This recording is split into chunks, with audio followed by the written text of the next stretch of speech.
नमस्कार दोस्तों, मैं हूं आपका दोस्त, आपका होस्ट आर के, और आप देख रहे हैं आर के ट्रेडिंग। तो दोस्तों, सैटरडे का दिन है और आप लोगों के लिए एक मोटिवेशनल कहानी लेकर आया हूं। साइकोलॉजी पे आप समझ सकते हैं इसको। एक्चुअली मेरा जो बताने और समझाने का तरीका मैं कहानी के माध्यम से बताता और समझाता हूँ। आप लोगों ने पहले भी देखा होगा, बहुत सारे कहानी के माध्यम से आपको मैंने ट्रेडिंग साइकोलॉजी समझाने की कोशिश किया है। और आज का वीडियो, आज की जो बात मैं आपसे इसलिए करूँगा क्योंकि पूरे सप्ताह भर कहीं ना कहीं लोगों के कॉल और मैसेज आते रहते हैं, जिसमें मैक्सिमम रहता है कि वो फ्रस्ट्रेट हो गए, या मेहनत तो वो कर रहे हैं लेकिन सफलता नहीं मिल पा रहा है, सक्सेस नहीं मिल पा रहा है, लॉस भी हो रहा है, प्रॉफिट भी हो रहा है, लॉस भी हो रहा है, लेकिन ओवरऑल रिजल्ट लॉस में है।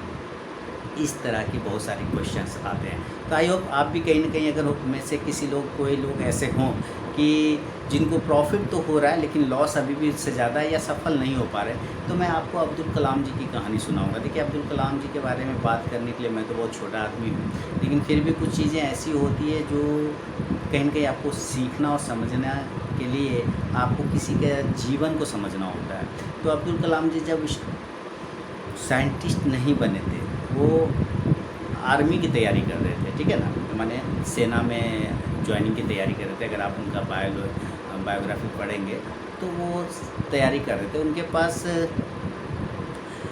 जाने के पैसे नहीं थे, जहाँ पर उनका इंटरव्यू था और सिलेक्शन होना था, वहाँ पर उनको एग्ज़ाम होना था एनडीए का, वहाँ पर उनको जाने के लिए भी पैसे नहीं थे शायद। इस बहुत दूर जगह पे था, कहाँ पे मुझे ध्यान नहीं आ रहा है। तो उन्होंने अपनी बहन से कुछ पैसे मांगे, बहन जो शादीशुदा बहन थी।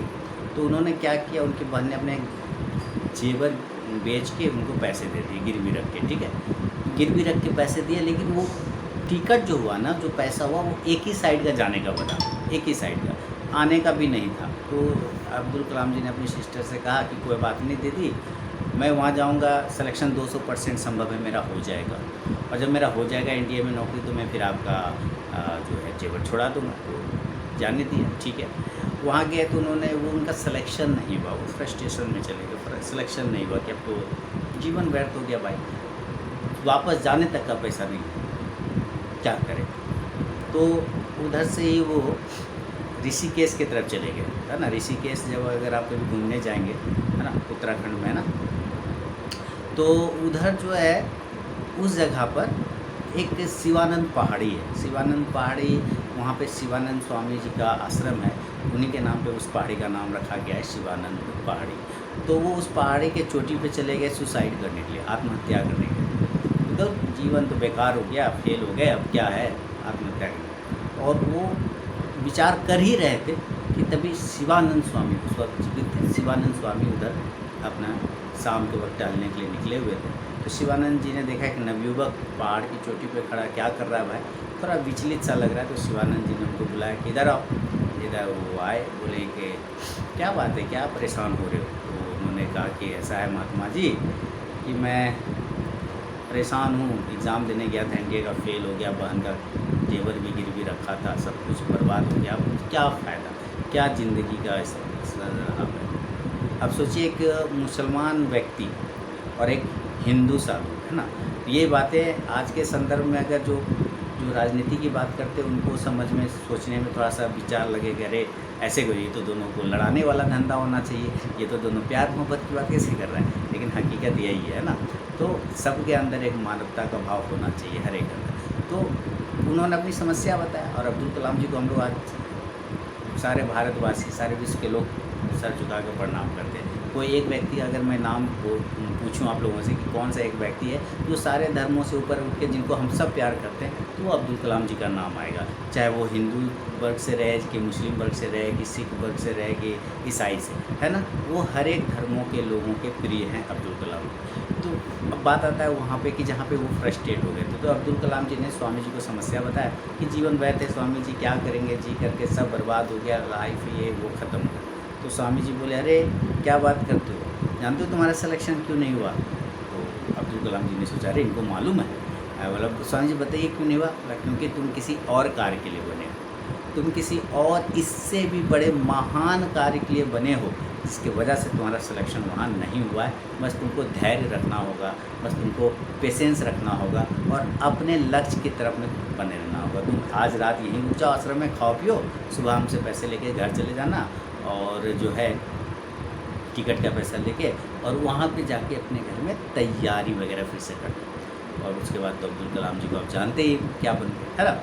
तो कहने का मतलब कि इनके आज आप एक फेल हो गए, अगर आपको आज लॉस हो गया तो इसका मतलब ये नहीं है कि आप पूरा ट्रेडिंग छोड़ दीजिए। इसका मतलब अब हम इसको ट्रेडिंग के संदर्भ में आते हैं, है ना। देखिए आज अब्दुल कलाम जी को कौन नहीं जानता और वो क्या कर चुके हैं इसके बारे में तो सोचने समझने की बात ही नहीं है। लेकिन आप ज़रा ये सोचिए कि आज एक दिन अगर हम लोगों को लॉस हो जाता है या कुछ भी हो जाता है परेशान, तो लोग क्या कहते हैं, वक्त बर्बाद हो गया, जीवन बेकार हो गया, अब ये ट्रेडिंग छोड़, मतलब कुछ भी, है ना। वो लोग एक दिन फिर भी यहाँ पे क्या होता है कि कुछ लोग अपने आप को बहुत पेशेंस रखते हैं। अच्छा चलो एक दिन लॉस हुआ तो कोई बात नहीं, दूसरा दिन भी करते, उस दिन भी लॉस हो गया, तीसरा दिन भी किया, तो उस दिन फिर एक समय आता है कि लगता है कि बेकार है ये ट्रेडिंग, लाइव बेकार है, यहाँ सट्टाबाजी होता है, यहाँ जुआ होता है, और वो फिर उस ट्रेडिंग से छुड़ाते। कुछ लोग तो आत्महत्या जैसी बातें करने लग जाते हैं, है ना। अब किसी को तो 20 लाख 30 लाख का लॉस होता है, मेरे कमेंट सेक्शन में भी आया था कि 60,000 का लॉस हो गया तो मैं आत्महत्या कर लूँगा, इस टाइप की बातें हो जाती है ना लोगों में। तो मेरा यही कहना है कि बस आपने ना पूरा मेहनत नहीं किया सही से, बस यही एक फॉल्ट है। देखिए जो पैसे बनाते हैं, जो पैसे बना रहे हैं ना, आप समझिए कि स्टॉक मार्केट चल रहा है, कोई लॉस कर रहा है, कोई प्रॉफिट कर रहा है, तभी तो स्टॉक मार्केट चल रहा है। तो जो पैसे बना रहा है, जो कमा रहा है, जो हम लोग कमा रहे हैं, क्या भगवान है? नहीं। आप इसको एक 4 लाइन आपके लिए मैं बताता हूँ कि जो कमाता है पैसे स्टॉक मार्केट से वो भगवान नहीं, इंसान है। ध्यान सुनिए, जो रोज़ कमा रहा है स्टॉक मार्केट से पैसा वो भगवान नहीं, इंसान है। अरे ज़रा ध्यान से देखिए, गंगाधर ही शक्तिमान है, बात समझ रहे हैं? गंगाधर ही शक्तिमान है। इसीलिए मैं कह रहा हूँ कि गंगाधर कितना निर्बल सा था, कितना मासूम सा था, लेकिन जब शक्तिमान में कन्वर्ट हो जाता था तो कैसे शक्तिमान वो बना, अपने आप को इतना तपाया, अपने आप को इतना क्या कहते हैं उसको, उस अग्नि परीक्षा से गुजारा, हर टेस्ट में पास हुआ, तब जाकर वो शक्तिमान जैसे शक्तियों का मालिक बना, है ना गंगाधर। तो आपके अंदर में भी एक शक्तिमान है, आपके अंदर में भी एक बहुत बड़ा ट्रेडर छुपा हुआ है, बस आप अपनी उन चीज़ को पहचान नहीं पा रहे। बस अपने आप उस चीज़ को क्या कर रहे हैं ना, किसी के या तो अट्रैक्शन में फंस जा रहे हैं, या 4 दिन किसी का वीडियो देखते हैं, 5वां दिन स्ट्रैटेजी यूज़ करते हैं, 6ठा दिन फेल हो जाता है, फिर छोड़ देते हैं, फिर तीसरा स्ट्रैटेजी पे चले जाते हैं। तो ये सारी भी प्रॉब्लम हो रही है। याद रखिए, एक दिन के लॉस से, 2 दिन के लॉस से आपका जीवन ख़त्म नहीं होगा, ट्रेडिंग लाइफ ख़त्म नहीं होगा। हमेशा इस बात को याद रखिए, बस आपको डायरेक्शन सही नहीं मिल पा रहा। आप इस बात को मानिए कि आपने मेहनत तो किया, पूरा मेहनत नहीं किया। आप चीज़ें तो देखें, पूरा चीज़ें नहीं, पूरा चीज़ नहीं देख पाए। जैसे कि लोग आते हैं शुरुआत में ही बहुत सारी चीज़ करें, जैसे कि नया क्रिकेटर को आप बैट थमा दीजिए तो वो तरह तरह के शॉट खेलने लग जाता है। ऐसा नहीं होता है ना, वो जो शुरुआत में तरह तरह के शॉट खेलने लग जाएगा वो फेल हो जाएगा। पहले 1-2 शॉट, किसी का देखिएगा कवर ड्राइव बहुत अच्छा होता है, किसी का पुल बहुत अच्छा होता है, किसी का हुक बहुत अच्छा होता है ना।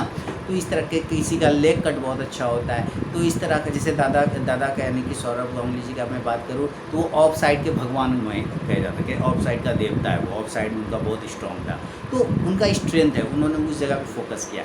वो ऑफ साइड में उनको किसी भी टाइप का गेंद डाल दीजिए वो धो दे आगे। बात समझ रहे हैं ना। तो इस तरह की चीज़ों को आपको, बस आपने अपनी सही चीज़ को सही जगह, आपने स्ट्रेंथ को यूज़ नहीं किया, इसके वजह से आप फेल हो रहे हैं या फिर लॉस हो रहा है। तो आपके पास अब्दुल कलाम जी का आपके पास एग्जाम्पल है, आपके पास सौरभ गांगुली का एग्जाम्पल है, आपके इवेंट की आप समझिए कि वो गंगाधर शक्तिमान वाला एग्जाम्पल। भाई फिल्म देखते हैं, सीरियल देखते हैं तो इन्जॉयमेंट के लिए तो देखते ही है, सीखने के लिए भी तो देख सकते हैं कि आखिर क्या चीज़ें हम में कमी हो गई। आखिर वो व्यक्ति एक साधारण सा शक्तिमान बन गया तो हमारे अंदर वरदराज, ऋषि पाणिनि बन गया, महर्षि पाणिनि, वरदराज, जिससे कि 4 क्लास पढ़ाने जा रहा था वो संस्कृत का सबसे बड़ा व्याकरण का रचना कर बैठा महर्षि पाणिनि के नाम से, जो कि वरदराज नाम से कहा जाता था। जो गुरु ने मना कर दिया भाई तुम पढ़ाई छोड़ दो, खेती बाड़ी करो, लेकिन वो बन गए पाणिनि। शिव जी के डमरू के ध्वनि को पकड़ के उन्होंने संस्कृत व्याकरण की रचना कर दी, महर्षि पाणिनि के नाम से विख्यात हो गए। तो वो व्यक्ति वो एक मूर्ख व्यक्ति इतना बड़ा विद्वान बनता है, तो आप हम बाकी सारे लोग क्यों नहीं सक्सेस होंगे, है ना। हम लोग भी पैसे कमाते हैं, रोज़ कमाते हैं, रोज़ घर जाते हैं, तो इसका मतलब थोड़ी कि हम लोग के अंदर में भगवान बैठा हुआ नहीं। हम लोग भी तो देखिए चुट्टी काटिए तो चुट्टी लगता है, मारिए तो चोट लगता है, तो इंसान ही तो भैया। बस आप अपने आप को पहचान लीजिए जिस दिन ना, आप उस दिन शक्तिमान में कन्वर्ट हो जाएंगे कि आपका मेन स्ट्रेंथ कहाँ पर है ना। अभी जो लोग नए लोग आते हैं वो डायरेक्ट अपनी स्ट्रेंथ को नहीं ढूंढते, वो अपनी स्ट्रेंथ को नहीं पकड़ते, वो अट्रैक्शन में फंस जाते हैं, अट्रैक्शन फंस जाते हैं, फ्यूचर ऑप्शन चले गए वहाँ अट्रैक्शन है इस वजह से चले जाते हैं। तो ये सारी प्रॉब्लम हो जाती है। ये जो प्रॉब्लम है, ये जो अट्रैक्शन है, यही मेन प्रॉब्लम। जैसे कि अट्रैक्शन की बात करूँ, 16-17 साल का लड़का लड़की हुआ तो अट्रैक्शन में फंस जाता है और उसके बाद उसी चक्कर में बैठा था, पूरे जीवन बर्बाद हो जाता है, उसका गोल्डन पीरियड खत्म हो जाता है, वो लाइफ में कुछ नहीं कर पाता है ना। वो जो अट्रैक्शन कुछ देर का है ना, वही बर्बादी का कारण होता है। तो उस अट्रैक्शन से बच के स्ट्रेंथ पर फोकस करना है। अगर वो स्ट्रेंथ आप ढूंढ लेते हैं, अगर वो स्ट्रेंथ आपको पता चल जाता है, तो आप क्यों नहीं सक्सेस होंगे। फिर कहाँ कोई प्रॉब्लम हो रहा है, आराम से काम कर पाएंगे, कहीं कोई दिक्कत नहीं होगा, कर पाएंगे। बशर्ते आपका फोकस बिल्कुल क्लियर होना चाहिए, आपका गोल बिल्कुल क्लियर होना चाहिए कि हमें स्टॉक मार्केट से पैसा भी। जैसे एक लड़का मेरे यहाँ आता है, मेरा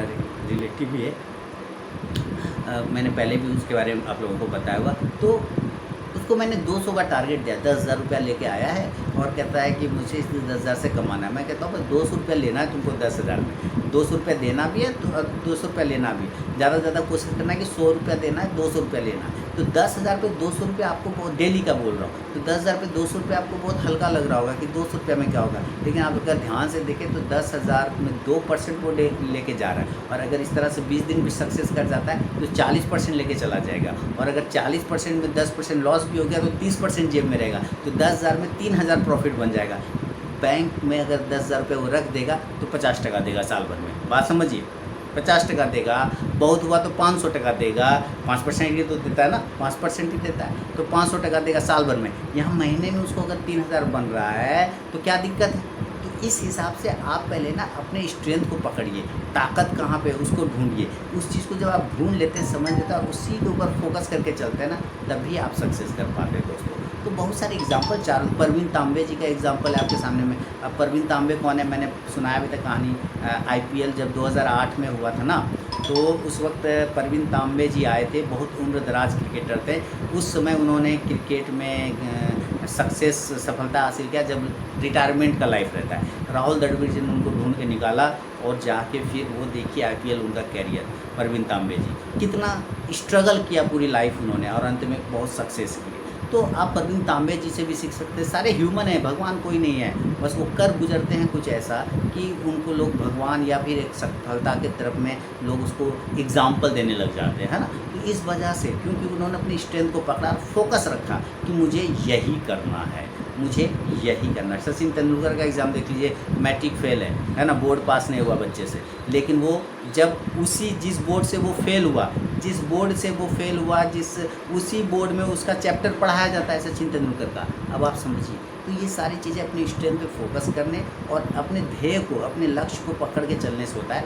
एक दिन के लाभ हानि से आपका जीवन ख़त्म नहीं होगा। फ्रस्ट्रेशन की बातें करना लोग शुरू कर देते हैं। आज के युवाओं की यही दिक्कत है, यही प्रॉब्लम है। तो आप कोशिश करते रहिए, सफलता क्यों नहीं मिलेगा भाई। फिर से वही बात कहूँगा कि जो रोज़ बनाते हैं प्रॉफिट, वो भगवान नहीं इंसान है। अपने आप को पहचानिए, क्योंकि हर गंगाधर ही शक्तिमान। ठीक है, तो इन्हीं शब्दों के साथ विदा लूँगा। बहुत बहुत धन्यवाद।